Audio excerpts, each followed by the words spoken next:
Ако някой някога ме принуди да избера само една и единствена държава, в която да имам правото да обикалям и да снимам до края на живота ми, то това без съмнение би било Индонезия. Днес ви взимам с нас в Джогджа на остров Ява, където само на 17 км от града ще посетим един от най-впечатляващите и мистични индуистки храмови комплекси в цял свят на име Прамбанан. Индонезия има всичко, с невероятния си мащаб и многообразие.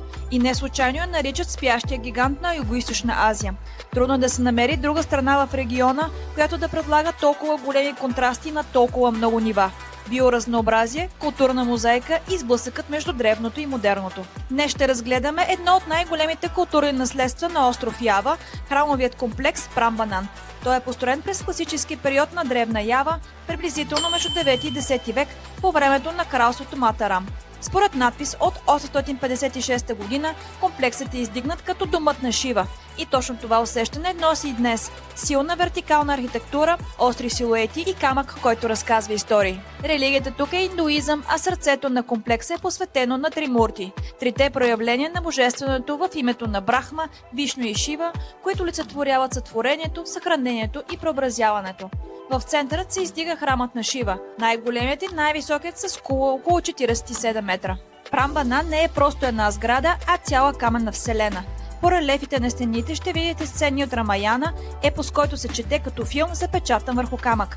В самите храмове можете да видите статуи на хиндуистки богове, които и до днес сякаш бдят над мястото. Исторически комплексът е включвал около 240 храма, големи и малки, подредени в концентрични редове като мандала. В днешно време са реставрирани основните светилища, а много от по-малките остават като руини. Напомняне колко огромен е бил мащабът му. Храмът Прамбанан е преживял много. Най-тежкият момент в историята му идва след силно земетресение през 16 век, който събаря голяма част от храмовете.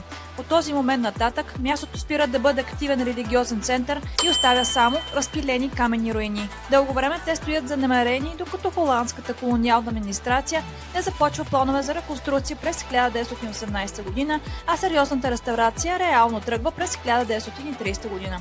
За съжаление, земетресението през 2006 година отново нанася сериозни щети в района и комплексът влиза в дълги процеси на консервация и укрепване, които продължават с години. Това, което виждате днес, е резултат от огромната реставрационна работа и постоянните усилия на Индонезия да съхрани историята си. Препратка към пълния ни пътеводител за остров Ява ще откриете в коментарите под това видео. Ще се радвам да ни последвате и в социалните медии, където ежедневно от 12 години насам публикуваме съвети, истории и актуална информация по всички места, които посещаваме. Насякъде ще ни откриете като Лила Грин. До нови срещи!